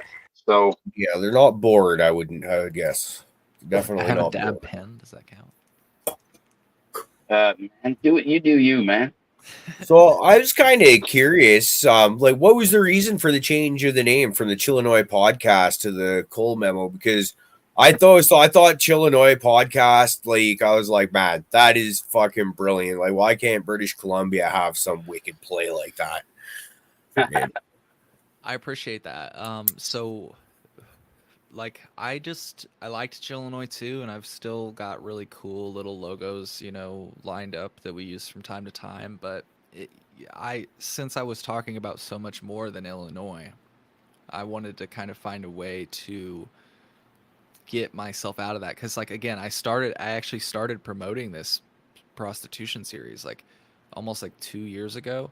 And people kept being like, I even had some people like straight up unfollow me because they're like, you're gonna cover this shit, and I'm like from Illinois, and I just want to hear about cannabis. And it's like, I get it, but like I talk to people that are outside of Illinois, and I'd be talking to people from Michigan or Missouri, trying to like learn like what they're doing in their states, right? And people would be like, I only want to hear about Illinois. So I felt like boxed in because of Chillinois. And it also was not like the most original idea. Like I had heard of that like for a long, it's like on Urban Dictionary. It's like, I guess, associated with the movement to decriminalize cannabis in Illinois, just in general, which I thought always was cool behind the name. You know what I mean? Like that it did have that connotation to it, but I like the Cole Memo because it's not only an ode to my name, it's also a really good reference to, like I say, the policy that currently is what allows cannabis legalization to go on today. But it's also vague enough that most people don't even notice that. They think I'm just making some cheesy reference to my name, and as a result, I'm able to talk about whatever the fuck I want. Deer dealers. I don't feel boxed in as a result at all. And yeah, I mostly talk about things in Illinois because that's where I am right now. But I like to be able to go all over and not have that expectation that it's the Chillinois podcast. If that makes sense. Well, it's funny because like I remember when you first started announcing you were going to make the change to the name there. I was like, oh, I wonder if there was already a different podcast that already had that name to it. And I went searching around thinking that's probably got to be a sweet one too. And like no reference to it at all. So I was like, okay, there's got to be something. So it's a good reason for that. I like that one. No, but I got to give a shout out. Like there is a local artist that like inspired the logo that we had. So like I said, I was familiar with the term Chillinois. And people had always asked about shirts, and that's one of the reasons I always felt kind of weird. I didn't want to like profit off of the logo in and of itself. I wanted to like just let my work speak for itself. And so I guess what I'm saying is, if you'd like to support a local artist and you'd like to wear a shirt that says Chillinois, look up Mike Merg, and he's got shirts that are Chillinois shirts, and you can support the artist that like originally came up with kind of that logo concept, which is like the state of Illinois smoking, or I think in his concept, yeah, he might just be smoking a joint. In mine, I've got like one where he's carrying mushrooms, one where he's dressed as a cowboy with a gun, one where he's like rolling up a joint and about you find him on Instagram or where you find him? I think he's on Instagram. And if you just search up his name, Mike Merg, you'll be able to find him. He has a lot of different artwork, and I think he must have made this years ago. Like I said, he sells T-shirts, I believe, of it. So if you want a T-shirt, like that would be the way. It looks like MikeMerg.com, and yeah, he's on Instagram as well. So. Yeah, I found it. I gotta have one of them. I mean, one of them Chillinois motherfuckers. Gotta have some of that shit. Yeah, I'm looking on his website, and I think he's got the shop here. And yeah, look, he's got I can share. He's got the shirt. So $33 on Etsy. That's just as reasonable as anything else nowadays. Yep. Boom. So there you go. Support a local artist. And if you guys want to support me, just my content's all free on the colememo.com, but there is a way to support me, and it's on Patreon, which I'm sure you guys do, and there's also just a support option on my website. So those are the options, but the free options are just share my stuff, check it out, tell your friends about it. Like, that's all I ask. You don't have to pay to get my content. So hey, if you wanna like put your like Patreon stuff in there, we'll like add it to the link in the description. Like, yeah, if you just go to the colememo.com/Patreon, and yeah, I can absolutely send all the links that I mentioned today. Okay. We can do that. Got the your Instagram and YouTube links in the description below already. I appreciate that, folks. And I just want to say thanks again for giving me so much space to talk. I know get high and just go on and on and on. I thank you for inviting me, and thanks for doing shows like this where it's long format. That's what I really liked about when I looked at your shows, that they're like the episodes are 2 hours, and some people say don't do that. And you know what's funny is the brothel tour that when I went to a brothel, it's one of my highest. I usually don't look at views, but I was just curious, like how many people have checked out my brothel tour, and it was like the most views I've had of any video, and it was the longest video I've ever made. So I think it's ridiculous to say that content should be limited. Like what's great about content like yours is that you don't have ads. You don't there's no time cap per se. So, Yeah, no, kudos to and y'all. we're here for you, man. Like we're here to, especially with these, and to bring you in, and it's why we wanted to bring you in, for the showcase of everything that you do. Uh, you know, I am not as well studied. I don't know how, why, where, even to do half this advocacy stuff. But what I do have is the ability to jump on fucking YouTube and hang out with my friends for fucking 2 hours.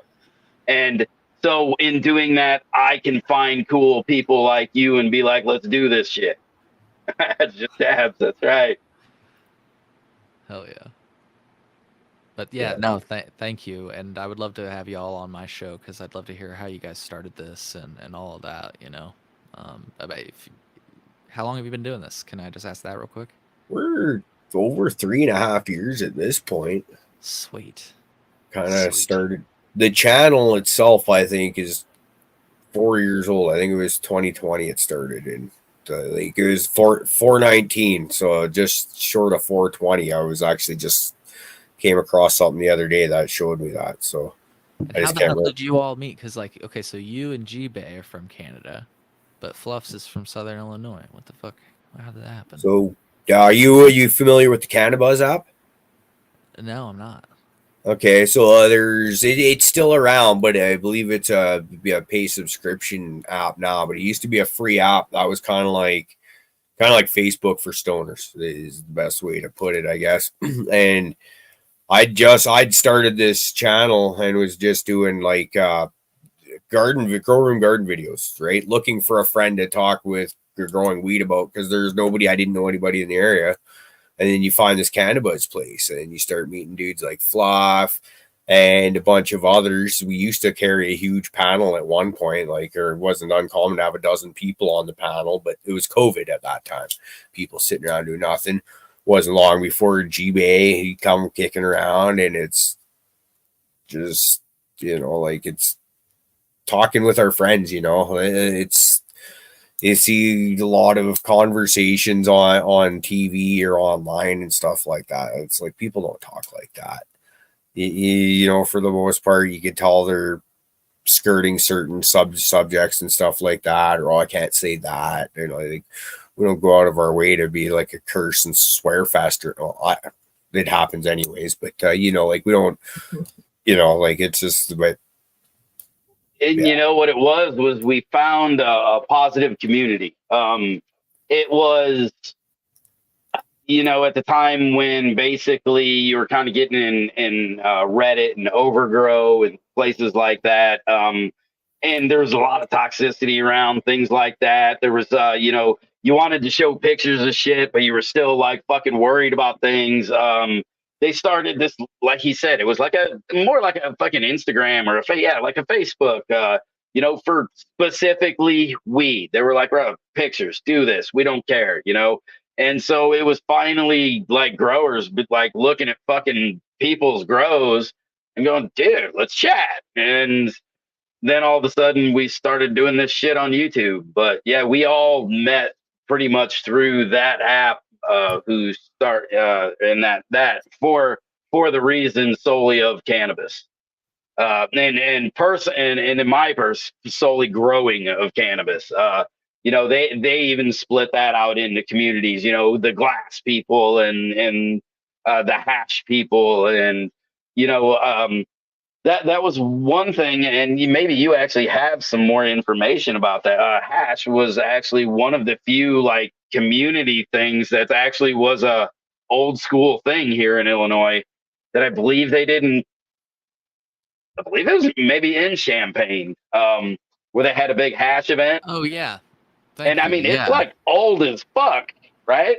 yeah. So if thank you so much. If you go to thecolememo.com/history, there's a few different things on that webpage, but you'll see a section entitled Hash Wednesday, and this originally started in 1977, and it was modeled after hash bashes, particularly the ones that started it in Ann Arbor, Michigan. Sorry, I'm high as fuck and having trouble with my words.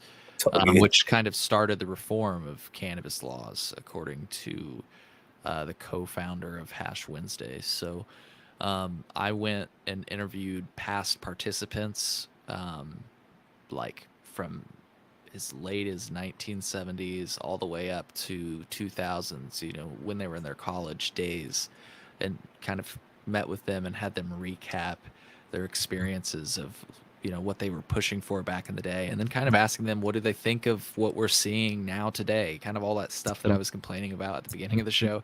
I asked them, like, what do you think about these limitations? What do you think about all this? I also, on that webpage, produced a free to view document and photo archive, which includes newspaper clippings, photos of students being arrested. And I'd love, I can share this, yeah, just to show you this really quick because it's crazy. This is not available anywhere that I know of except for on my website right now. You can see images of students from back in the day at the University of Illinois being arrested for what this was called was Hash Wednesday. And basically what students did was they just went to the quad and smoked weed openly back in 1970s. This is one of the kids that I interviewed, actually. He started, was involved in, advocacy for a long time, has a very amazing story. And he was present for all of these events, you know, and so was able to give backstory to some of these things that I've pictured. This is cannabis growing back in 1989 in Illinois, just in the wild, back from the World War II days. But there's a lot of different, you know, Illinois history that I've captured here. These are flyers that I actually had. These were what would have been, you would have seen around the quad if you would have went to the University of Illinois back in the day. This is how you knew Hash Wednesday was coming up. So you come and celebrate higher education, which I love the pun there. Basically, you get high on the quad, and everybody's out there doing it. It's a good time. There's another picture of Josh, who I interviewed. And there's also a picture of Debbie Goldsberry, who a lot of people may recognize that name because she was one of the first people to open up a dispensary back in the day, I do believe, in California. I was looking for the picture of her. I'm having trouble finding it. But anyways, you can check all that out. Was that the one that they kind of loosely based the Netflix fucking chick around?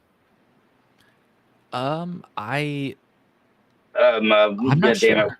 Do you know what show I'm talking about? Fuck, I love the show. I can't fucking think of it right now. God damn it. Here's an amazing picture. This is students on the quad. This kid is standing on another student's shoulders, and he's hitting a bong that's like really long. That so is we got awesome. the backstory behind that. This was the guy that I met, and here he is as a kid smoking a bong on the quad. You can see the copy that he had. I've got pictured right here, and then I got a digital copy that's kind of like more intact that you can read. And it's just cool to like meet these people, and like I said, this guy I actually met, and we did the podcast in a consumption lounge. So we were kind of talking about that at the beginning of the show. So we're just sitting there smoking weed in this place, and you can kind of just see other people just behind us smoking weed, and it's kind of cool because here he was doing this illegally back in the day, and now we met legally, and it's cool to ask him like, how does this feel, you know, all this stuff. Interviewed Shalene Title, who's pictured here, and several other people that were able to tell us backstories. This person here, Danielle Schumacher, who was involved in Normal and all of that stuff back in the day. So yeah, it was cool. It's cool to capture this history. Thank you so much for asking about this, because this was a lot of work, and like I said, I'm not aware of any other place Here's the tactic that they would use. They would post stories of the people affected by the war on drugs at Hash Wednesday, so that you kind of knew not only why you were going there, but like who this is really affecting. So here's like, families that were affected by the war on drugs. Their parents were taken away because they used cannabis or had cannabis or whatever the case may have been. So It deeply steeped in, the advocacy part. Right. It wasn't. Yeah, it was it was the social disorder. They were out there, but it was a very much steeped in the advocacy part of it. Yeah, one of the really cool stories to your point is civil disobedience, is what it was about. A lot of it, like you said. And one of the cool stories to that end, if I could just share quickly, because it's a brief story, they gave out a bunch of joints that were like, some of them had weed in them, some of them had a mixture of weed and tobacco, and I think some of them were straight just tobacco. They gave out a bunch of brownies that had weed in them and some that didn't, and the idea was to like dilute the supply. So the cops are like going around and trying to bust people, and they're just smoking a cigarette. And it's like, hold on, like they just stopped. They had to take a hands-off approach because they basically just gave everybody everything. And do you follow me? It was hard for them to tell which ones had cannabis and which didn't, and it just kind of got lost Yeah. in the haze. It got lost in the shuffle, right? Because as everything's going around, right, it's the same time, but like, right, you start watering down the drinks at the end of the night. So, Mhm. yeah. Although I'm sure if they didn't quite do it right in the beginning of the night, there were some pissed off people. Like, motherfucker, is this a cigarette? Like, what? Yeah. I've known people that used to run a bar in actually this town. I was born and raised in this town, but I live elsewhere now. But at the end of the night, when you'd get like the drunk idiots and the belligerents and stuff like that up to the bar, they'd just serve them like a bitter tea, and and charge them the same amount they would if it was regular whiskey, and like, here you go, on their way, and they'd have no idea about it. Right? I mean, at some point, if you're sitting there and you smoke some blueberry shit and you vape some blueberry shit, by the end of the time, you're like, they're just going to give you a blueberry vape. And you're like, bruh, it's a good fucking dab there. You ain't going to know any fuck. You're already baked. You don't fucking know. Yeah, that's funny. Thank you again for asking about that, because that whole project at thecolememo.com/history is really important to me, to like be able to put that out there for free, and for the people to take and run with is really the point. I think they only brought that back a couple years ago, or restarted it. I think some student messaged me this year and said he was doing it, but I asked him, like, do you have any flyers? And he sent me this one that was actually kind of funny, because it was basically he just found it on my website, crossed out like 1989 and put 2024, and I like, it was so low effort that I thought it was fucking hilarious, and I thought it might just work. But he put it together like at I don't know who they are, honestly. They just messaged me on Reddit, but they sent it because I was like, do you have a flyer? Have you been promoting this at all? Because they asked me if I could come. They said they really loved the episode and stuff, and I was like, do you have a flyer? Have you been promoting this? And they messaged me like on the day of. They're like, here's the flyer I put together. I'm like, bro, you got to put this together like beforehand. You can't just expect people to like show up. You know what I mean? Yeah, right. So no, I don't think it's happened since those two last guests that I mentioned, Shalene and Danielle. They were the last, I believe, one of the last few participants of Hash Wednesday. See, what's funny is, with Illinois Smoke Free, which is something that somebody mentioned in the comments now, you can't smoke outside in Massachusetts, I think somebody was saying. In Illinois, there's the Smoke Free Act, and you can't smoke, just lost my train of thought. Yeah, Can't fucking smoke anywhere. They've just banned on fucking letting you fucking smoke. So yeah. you know, Have you seen it'd that be Office cool. clip where he's sparking up a cigar in the hospital? He's like, "Yeah, it's a baby, see?" And they're like, "Hey, put that out. You can't smoke here." And he's like, "You can't smoke anywhere these days." Yeah, right. That's fucking Illinois, right? Because if they would do something, be like, sure, you can smoke a joint anywhere you smoke a cigarette. Then you'd have the problem of you can't fucking smoke a cigarette. Like they've damn near made it to the point you can't even Right. smoke it in your own fucking car in Illinois. You know, I mean, Yeah, and that's why it's not going on, and at the University of Illinois. I would like to bring it back to the Capitol. I have heard that you can't smoke at the Capitol, which of course you can't. But at that point it'll be civil disobedience, and the point will be to push for the expansion of home grow, the removal of arcane ideas like possession limits, which we were talking about. Because again, what happens with all of these things is that it just ends with people going back to jail, these families being separated, people being introduced into the criminal justice system that don't need to be. Like I just had on a person that just got out of jail, like prison. He's been in prison for the last 8 years. So legalization didn't, he was, for a few years, he was like, dude, what? People are selling weed and I'm still in jail right now?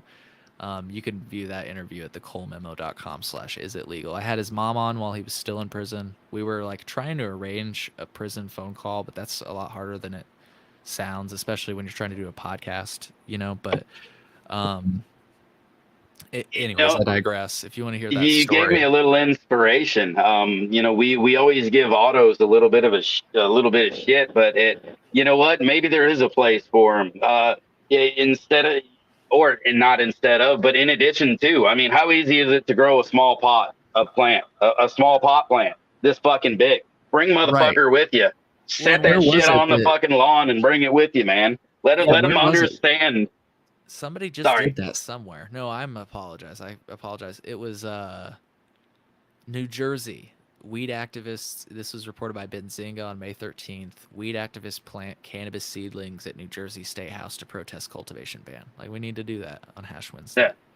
next year. Yeah, I mean, right. If I'm not planting them, I'll bring you one, right? I will fucking bring you a plant. Let you look at this. Let you look at this thing that terrifies you so goddamn much. Not just the smoke, not just a bunch of stoners. Here, have the plant. Look at it, because I think that's one thing that they try to kind of, you know, Chicago doesn't see a lot of plants. Maybe they don't quite understand what cannabis is, right? You take it to the legislators, a lot of legislation just comes down, right? And it's coming down from these places that, right, let them see this fucking demon of a plant that they're pushing, and understand, like, cultivation limits. Are you serious? Like, like, yeah, I can bring you a fucking tree, but let's be realistic. I'm going to show you what most people are going to use, and it's not that fucking big. You'll end up with some nerdy ass fucking lawmaker showing up in a full blown hazmat suit and respirator, be like, "Oh my god, it's gonna fentanyl me! Oh no, don't let it get to me!" Right? It's like, what are you guys thinking? Like at this point, like there's so much information out there to show us that. Okay, yeah, it is not safe for everyone. It is not the cure for everyone. It's not the cure for everything. It's like anything. It's different strokes for different folks. But the benefits for the majority of the people that can use it are just insane, and it's not this scary monster that we were taught. I keep always, going back. We all know, right? Almost every medicine that we have has been synthesized from some form of plant, right? And I would say a willow tree has killed way more people than fucking cannabis has yet. And you don't see a willow tree on a fucking schedule list, and I can plant and get one of them fucking things anywhere. So it's amazing, just what they do, what they fear. But we know what it is. It's capitalism. They're just trying to figure out how everybody gets to make their money. So. Yep, exactly. They got to extract wealth out of every transaction, and things like home grow and a self-sustaining community of like cult caregivers, which is really how this started. You give all these people access to the testing, and whatever might make us feel more comfortable. And yeah, if we find out certain pesticides are bad or certain things are bad, like we found out that vitamin E acetate is bad, okay, we stop using that, right? Live and learn. Like, and that's the answer, I think. And it's just crazy that we seem like we're on the right path. I don't mean to complain, and to be Well, clear, and to be positive just for a moment, I wouldn't be on this show if like, or doing my podcast if we hadn't made the progress we have made, right? right. I was complaining about legal cannabis and all this stuff, but like, it's the reason the progress we have made is the only reason I'm talking to you guys right now, because Right. otherwise I wouldn't feel comfortable. Well, yeah, but one of the benefits of something, if they not demonized it so much, when you look at things like the cartridges and things, the vitamin E acetate could have been tested in way more proper ways than, well, Sure. hell, this shit isn't regulated. Put it in the fucking market. This works. That's a It good makes point. the vape work. Here you go. They'll figure it out when everybody's fucking dying and be like, ooh, hey, guys, pull it back. We would have had better testing has there not been the problem that we have. Yeah. Well, and to your, the first place I ever, and the only place really I think I've ever, I've had some gummies that have Delta 8 in it, I guess, but the first place I ever tried Delta 8 was in an Illinois dispensary in 2019, and yeah, I always bring that up because it clearly shows that it could be regulated. Not that I would want that product or anything, but there are certain people that I've heard. I actually had a nurse on. It was my episode that dropped tonight, episode I think 94. If you just go to the Cole Memo, I think it's with Katie Sullivan. Yeah, she said that some of her patients do prefer Delta 8 if they get it from a quote safe or reputable source. I don't know what that means because I don't like Delta 8. I don't want to. I've tried it. I wasn't particularly interested in it, but I think the point is, and I thought what the point of legalization was, is that there are so many cannabinoids, that the plant does produce, and if they work for certain conditions, like CBD. I think Epidiolex, for example, is just straight CBD, and that works really good for people with epilepsy. And I always thought that's what legalization was about, to like kind of embrace these different cannabinoids, and if you don't need them, then don't fucking use them. Like Right.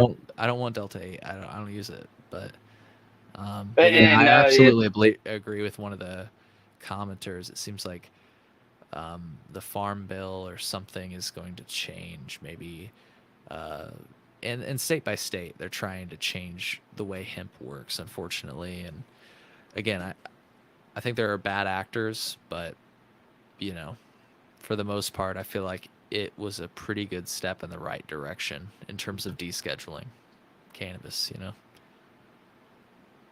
Yeah. Something's better than nothing.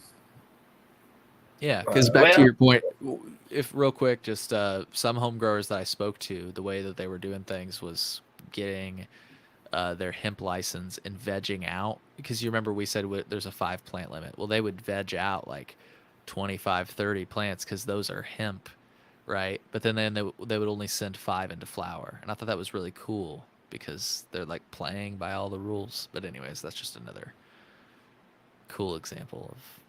I mean, it was honestly one thing I was considering about, just to play around with some of the legalities, was say, hey, it cost me $1,100 to get.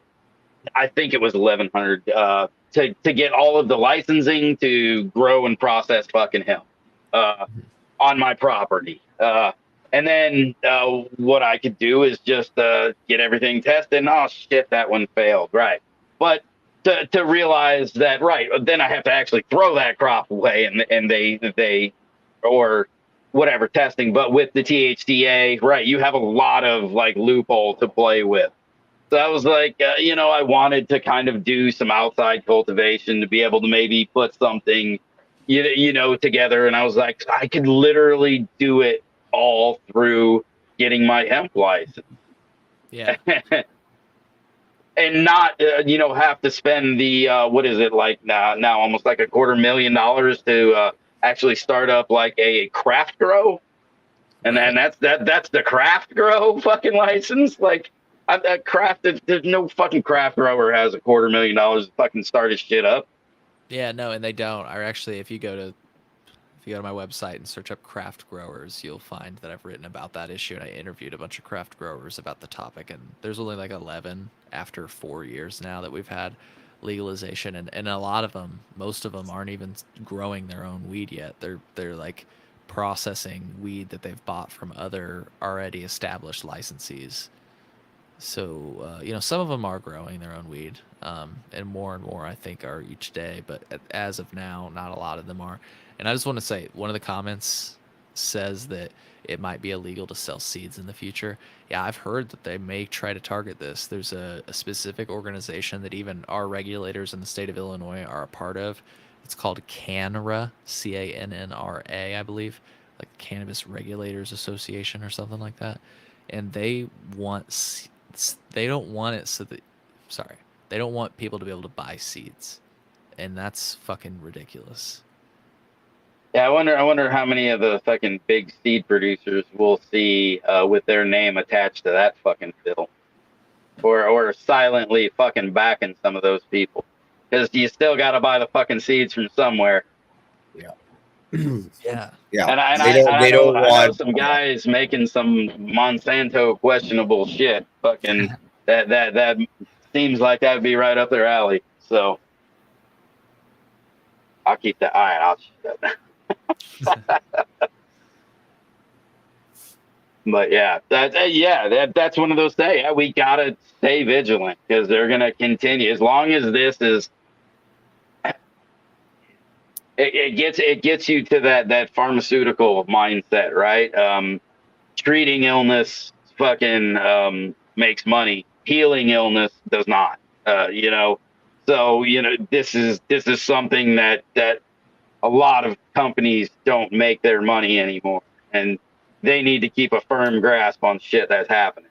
So we definitely still, is as far as we've come, in the point you're here and the point you do your podcast and everything, right? We still, we're nowhere near the fucking finish line, and there's a lot of fucking stumbling blocks in the way. Yep. So, yeah, it's be get out there, do what you can to advocate for this, for everybody who's out there, in any way possible, right? Like we all say, Cole says it, we say it, tell your friends about the show. They'll tell other people, get other people into advocacy, and just do any part. Yeah. Don't let them fucking, yeah, exactly, man. Come talk about it. That's it. Yeah, more people need to talk about it. And I know that everybody has a podcast and all that, but fuck that idea. Like, if your ideas are just as valuable as anybody else's, and so if you think that they're worth hearing, let us hear them. Like, I always encourage people to get their thoughts out there and get active if they truly care about anything. What the hell are you doing if you're not talking about it? There's limited time. Try to make some change. Right? Be passionate about it. Show somebody you're passionate about it. Other people will be passionate about it, and then you fucking have somebody else to nerd out with. So that's how this fucking community started. That's exactly it, man. You just kind of hit the grassroots home fucking built. Here we go, right on the head. Yeah. Yeah. So. And I guess my other thought to just contribute to that whole idea is just always be willing to learn. Like, I've learned a lot through this show, and I've changed my mind about things, and just try to learn along the way. Don't, that's kind of the point too, is to put your ideas out there and to be accepting of other people's feedback, and you know, it's a double-edged sword. You guys probably know this on the internet. People can be nasty or whatever. Take everything for what it's worth. If people are coming at you like a fucking asshole, then they're trying to hurt your feelings, and hurt people. So just like fuck them, right? Don't listen to them, I guess is what I'm trying to say. Take people's feedback for what it's worth, and like I said, you know, if people are giving good feedback, you know, take it for what it's worth. If they're giving you constructive feedback, you know, some people have given me really good constructive feedback on my show, you know, and I appreciate that. So, yeah, No, that's exactly it, man. I just, yeah, to put a bow on that, I just wanted to say be open to feedback and be open to learn. Well, That's I was just gonna, yeah. yeah, I was just gonna fucking put a little fucking stamp on that and be like, have some thick skin, Yeah. because Yeah. everybody has a fucking opinion. True. Yep. And that's what you have to remember. And I, you know, I constantly reminded about that, and I'm sure you guys get reminded about it too, especially when you do your events. That like, yeah, I mean, sometimes people know you and you don't even know them, and that's kind of what happens when you put yourself out there. Um, but that's what's cool about it, though, is that you get to meet more people. So like, I don't know, yeah, really consider it before you put yourself out there, because putting yourself out there means you're putting yourself out there, right? So, yeah. Yeah, it's great if you want to be somebody who learns and who grows, because this is the environment that you will either learn and grow, or you are not made for it. You Yeah. know? It's, yeah, many things I've figured out I'm doing wrong. I have been told and tried my damnedest to fucking be like, nah, I'm good, and fuck, you're right. So, you know, yeah, you know, and you get humbled enough times that you just don't, you just accept the learning and be like, all right, now, yeah, they said that, let's listen, let's give this a roll before we just go fucking. So Yeah. it's been a great learning experience too. Yeah, and it's cool to like be able to capture it too, because there are things that I've learned along the way. Like I think I used to say that like, because again I was new to it. I was like I think I used to say like something like, well, it doesn't have to be unlimited licenses. Maybe there's somewhere in between. No, it needs to be unlimited licenses. Like the government should not pick and choose who gets licenses.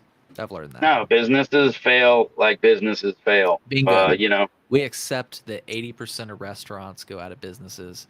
Nobody's trying to cap people's ability to open up restaurants or bars per se. I mean, you have to deal with things at a local level, right? So like you go through your local municipality or whatever it's called in Canada, um, and I'm just joking, just trying to insert some humor. And hey, we don't you know, do you things gotta like get that things. around here, all right? Keep it fucking straight and narrow. We don't do funny. Straight and narrow. He's smiling. Who the fuck's this guy think he is? Fuck's over here stealing the show. Fucking golly. All right, back You get to what I'm you. saying, then. You get what I'm saying. I mean, Yeah. I actually learned a few local examples just really quick. Like there's a restaurant in town that was going to open that was going to be like a classic diner, and you know, just like breakfast food, you know, burger, fries, all that stuff. And another restaurant kindly asked them not to open up because they've been there since this guy has left town. It's somebody that I remember used to own a restaurant in town, and he's kind of wanted to come back into town, and they kindly asked him not to, and he said, okay, I won't. He could have chose to, though. That's what's crazy, is he could have chose to. The point I'm trying to make with restaurants is that that's how license limitations work. You might kindly ask somebody not to like step on your territory because you don't want to like fight over the consumers, but sometimes people want to. Think about like pizza in Illinois. Like there's so much pizza in Illinois. Like you got so many different choices we take for granted, honestly. But there's other states and other locations that are known for their foods, and like they accept competition as a fact because it makes everybody better. And the last example I'll give you is there was a car wash in town, and I live in a small town, like you were saying, Caribou, and so there's one car wash in town, right? And it closed. It's been in town for so long, it closed, and recently, oh, I just heard some lightning. Might be about to storm. It closed, and there's been this sign up for quite a while that says a car wash is opening. And I finally asked somebody that always, there's always that one person in a small town that knows everything about everybody. I was like, "What's up with this fucking car wash sign?" And he was like, I was like, "When is it going to open?" He's like, "Oh, it's not going to open.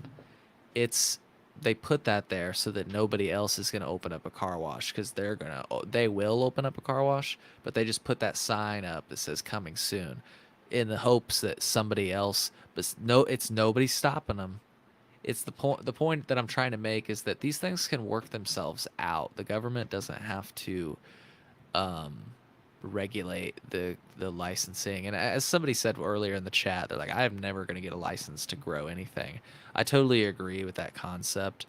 um you know like, yeah, at face value. And I think it's ridiculous that that's how it is right now, but we've basically been talking about that this whole show. It's the limitations of legalization, and it's what we have. It's the reason we have our shows. It's the reason we still have things to fight for, Absolutely. so I'm glad that people are out there saying those things, because it makes me feel heard. Like I was saying earlier, sometimes this can feel frustrating, and I'm sure you guys feel frustrated too sometimes when it's like, why are we even talking about reschedule? We should be talking about deschedule in the United States. Um, that can feel frustrating sometimes because people don't. It feels like maybe sometimes people are on the same page, but then you see comments like this, and um, I meet people like you all, and I really do feel like better. You know what I mean? Like, fuck, there are some really, there are a lot of people out there that are on the same page as us, and that makes me feel good. I feel like we got this. We just got to keep fighting. Yeah, that's it. And that's why I see things like in Illinois, things in general. We just need to get out there and preach it. I want to fucking help people grow this plant. But in order to do that, this plant needs to be widely accepted by everybody. And so I can't just do this part without doing the other part. And so, I search out to find people like you so that we can bring you to the forefront, and so that, that's our part, right? We all say the biggest thing you can do is tell somebody to fucking, to share this, right? Share this with your friends. One of them will get a wild hair up their ass, and they'll be the fucking guy like you. So yeah, everything when it comes down time to just knowledge, right? Word, getting it out there is key to all of it. So we've been saying, and I don't know how true it actually is. Either everybody has now been hating us, or our subscriber base has dropped by fucking half in the past couple weeks. But right, you actively see people, resisting this. So it also shows us we're doing the right thing. It's so yeah. Hell yeah. Yeah, long ways, man. I appreciate you for coming out and fucking joining us. Ooh, and I had one more thing. What are you going to be growing next? You got anything coming down the pipe? That's a good question. I feel like I have my seeds over here, and I feel, it's funny because I am not super tuned into the genetics game per se. Like when I recognize names, so what I'm doing here is I'm about to move over and grab this thing so I can actually answer your question. But I feel like the name I'm about to say is a controversial name, and I didn't know this until sorry, I'm just removing my microphone. I didn't know this until I said it once. I think that it's ethos genetics or exotics genetics or something like that. And I said it, and somebody was like, "Ooh," and I was like, "But I had always heard this guy was good." And they're like, "Oh no, he did something bad." And I was like, "Oh, all right. Well, I just bought this from a seed shop a while ago, so I don't fucking know what's going on." But let Yeah, me you see. either got some fucking bee leaf, possibly some ethos. He was a dick for a little while. I think he beats dogs. Oh, it's Like that, exotic genetics. exotic. I don't know what that dude did. So Yeah, what I've I'm not gonna heard be anything growing. negative about them. Oh, okay. Maybe what I heard was just like a one-person deal, but it really, how it is. I was like, oh Yeah. shit, I didn't know this. But I'll show you. I'm getting back over here. I'll show you what. When you got. said ethos, I just about started laughing. I was like, yeah, it sounds about right. Oh, it started with a E, but it's this exotic genetics, and the strain. Damn it, I'm sorry. It's Mother Gary Payton. It's a reversal of Scotty Too Hottie. It's called Power. And I don't know. It was on sale, and I was at the grow shop getting some soil, and I was like, I need some seeds. So I'm a bargain shopper. You know what I mean? I'm a simple man. No, I had a funny moment the other day. I was at the garden center and I went to pick up a bale. It already had tape on it and it was really heavy and wet, and I knew better. And as soon as I picked it up, it ate shit right in my hands. It fell soil everywhere. I was just like, put it back down on the ground, backed my cart up. I didn't do that. I totally did. Oh shit! I've got one more super old school question for you. We haven't had a guest in a hot minute before we left, but I got to get to it now. So, if you could be any fucking animal, what would you be? Any animal whatsoever. What is your animal? I don't know. I've got this cocked up. I want to be a bird. I don't know why I was prepared for this question, but I've always really liked birds, and birds can fly. That's pretty fucking chill. I know birds can also get attacked by hawks and die gruesome deaths. Well, be a hawk then. Yeah, but bro, like crows fight with fucking hawks. Like a crow is a bad motherfucker, right? Dude, it's a bird. Yeah, for sure. You see that in Illinois all the time. Like you'll see, and if folks haven't seen this, like try to pay attention because this doesn't only happen in Illinois. I've seen it happen in like Colorado. If you see a big bird, and if you see Big Bird, you might be tripping. You need to let off fucking acid. Yeah, if you see like a hawk or an eagle or something like that, sometimes you'll see like little birds like just picking at them, and if there's like a few of them, they'll fuck a hawk up. They'll kill a hawk. That's like maybe hunting larger animals like rabbits or whatever. But these little birds will fuck up a hawk. So yeah, you're right. I mean, just being a bird in general is pretty brutal, but I don't know. It seems cool, and yeah, I think a bird would be cool. Right, fucking you off. He's always saying shit like that. And also, really quick, I've always just loved birds. I've had like a few birds as a child, and it's one of my first few pets. I've just always loved birds. So yeah. Birds are cool. I really quick, have you ever heard of Heidi Fleiss? Yes. Yes. So she messaged me because I was doing the series, and I was messaging her, and it was crazy because she messaged me back a year later at 3:00 in the morning.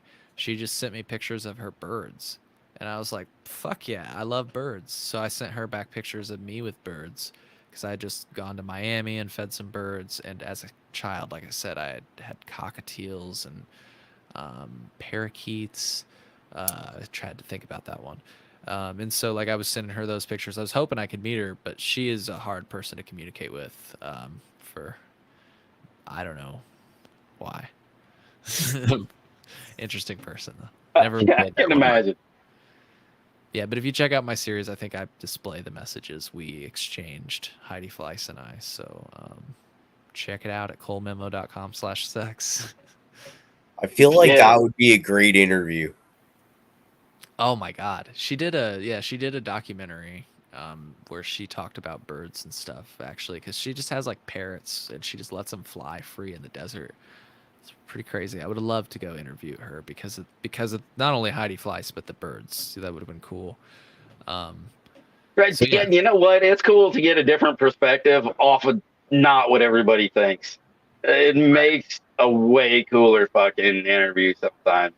Because there's always going to be a touch of it, right? You always got to touch on this little part a little bit. But your fucking overview's got to be really cool, you know? Dude, get her on for an interview and go for like an hour on nothing but birds and stuff like that. People be kind of like, what the fuck, man? Like, where's the good stuff? And then by the time they all check out, then, get to the stuff that everyone's all the madame stuff. And, maybe. Yeah, that's what we do. Yeah, man, we bore people with like an hour and a half of just like advocacy and this that, and then we get stoned and talk shit at the rest of the Hell yeah. time. Hell yeah. Nah, I'm kidding, man. Fucking, I love your work, bro. And shit, I know I've dabbled in your website, but now apparently I need to fucking deep dive into your shit because it sounds like you got small content besides the norm, which I love. I've always thought that was an interesting the touch and go, the trade, how it's been, legal yet not, where in some of those brothels. Yeah, it's the oldest fucking trade in the world, right? Exactly. So, Exactly. It really is. And it's, like I said, just kind of I thought it would be a unique thing to talk about. And I didn't imagine that it would end up with me being actually out dressed up as a cowboy in the middle of a desert in a brothel. But that's what ended up happening. And if you guys want to see that, I'm not even joking. That is actually what happened. I was gonna just, since it sounds, I think we're wrapping up here, but just if folks are still watching, just first of all, God bless you. You're awesome. But second of all, I just have to give you the teaser here, because this is real. Oh, or is my screen showing for you guys? here we go. Here we go. So I was in the middle of the desert. I changed into my cowboy boots and got my "Don't Tread on Me" belt buckle. And This is where Cowboy Cole came from. yes, that is where Cowboy Cole originated from. Doing psychedelics out in the middle of the desert, and ended up going to a brothel, like I said, which was pretty cool. It's beautiful out in Nevada, as you can see, and I'm just a fool, so that's why I dressed up as a cowboy. But yeah, Bella's is ultimately where I went. It was really cool. Didn't expect to just be like invited and allowed to do like what I did. Like, like you can just see me like smoking weed and drinking beer. But yeah, Cowboying it, fuck up. Yep, just having a good time. Yeah, there we go. I think I danced on a stripper pole, good stuff like that. It was a crazy Did you time. not? I never imagined that this is what this would be. Oh yeah, they are advertised on a CB radio, so truckers come out. It was kind of just an interesting experience, and to be able to capture that was really cool because I'm not aware of another piece of media like that. There's certainly like the show that you guys were talking about, probably the reason about the bunny ranch and stuff, but not a lot of content on YouTube about this stuff I'm not being like, I don't like glamorize the sex per se. I'm kind of like, how do you enjoy this job? How did you end up here? How do you feel you're treated? Right. Right. I mean, do you feel like you're stuck here? This is the only thing you can do? Or like, yeah, you're here because you're fucking rocking it and you get fucking paid. I mean, fuck. Right. And then next, we're gonna send Yuma fucking Han there to interview them and just ruin all their lives for them. Yeah, but like you said earlier, I've had cops on, so it's not just cannabis and prostitutes, but other psychedelic people on, lawmakers on, people that don't believe weed should be legal on. So it's all over the radar, and it's comedians on, musicians. It's a good time. You know what? This would be this would be a great thing for us to have you back in on sometime. Is there any movement going on with psychedelic or mushroom therapies or research or legalization, decrim in here in Illinois? Yeah, there is the Cure Act. So if you go to thecolememo.com/guest index, I know that's a weird one, but my interview with Representative LaShawn Ford, who is the person who has introduced legislation which would which would deschedule psilocybin in the state of Illinois, so you would be able to cultivate it yourself, use it yourself, There would be a legal option that you wouldn't need a medical card to go to, but it would be really expensive, it sounds like, just to be completely candid. I'm not one to shy away from the truth. I don't foresee myself using it. I don't foresee most people using it because it's going to be so cost prohibitive. But it importantly would decriminalize psilocybin in the state of Illinois. Would there be any framework for caregivers when it came down to something like that? I would say that you can gift psilocybin under this provision. You can't do commercial activity, unfortunately, without a license, which I know isn't great, but I think that the Cure Act, if it was passed, would be better than what we have with cannabis right now. Because again, cannabis is still scheduled as a substance in the state of Illinois. That's why we're having all these fucking problems. If we deschedule psilocybin, it will be just like any other mushroom, tomato, or piece of produce in the state of Illinois. Except for the fact that, well, actually, it's kind of the same. I mean, if you want to be a large-scale producer of tomatoes or any other piece of produce, I think you're going to need, a license. What happened? I don't know. That was an interesting one. Yeah, let's do that. But could you guys still hear me? You betcha. Anyways, there are shortcomings to it, but I think it's better, like I said, than what we did with cannabis. No, that's interesting. I'm definitely going to have to look that one up because that's one that interests me a lot. 20-minute interview with LaShawn Ford, one of my shorter ones because I met him at Psychedelic Science in Denver. So it's a really cool interview. We're there. One of my regrets about that interview is that I didn't offer him some of the mushrooms that I had on me because that would have been totally legal in Denver. I should have done that with him. I know he would have said no, but it would have just been a good moment, Yeah, I would have. Nice. Well, we'll definitely have to get you on. I will get into that one and then look at this bill and see what I can lame ass understand out of it. And I'd love to get you back to talk about it. You'll find the bill as well, just for folks that are wondering. Definitely look at the fine print before you support anything or tell your representatives to support anything. Read that fine print. So,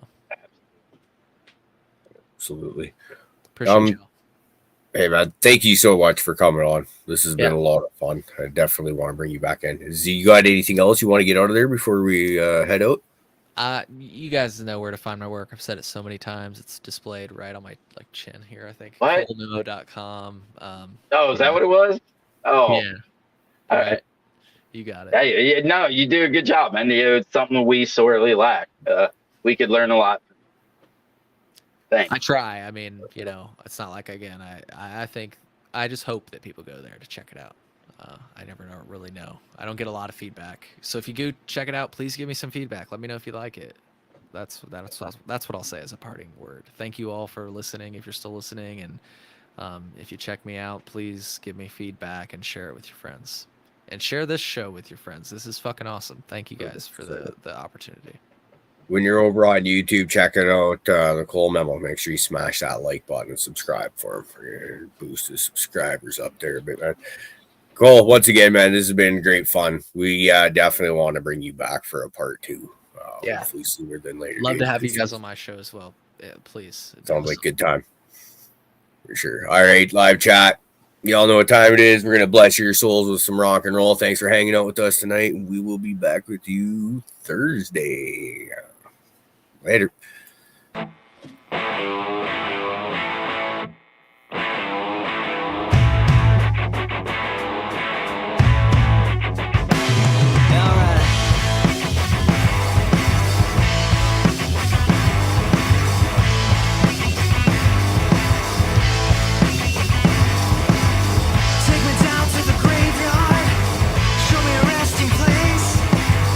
Take this worry away from me. My final bed to lay. I need a sound.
Fuck yeah, go boys, go. Fuck, dude, my back is just fucking destroyed. I don't know how. All I did was go to sleep yesterday and wake up this morning, and I'm like, and then go to work, and it's just like, holy fuck. Hard. I had like this big mound of like pillows and blankets all up behind me so I could like get through the show. It's kind of like leaning on it, you know, you're like hoping it'll like pop or something like that, and it doesn't. Oh.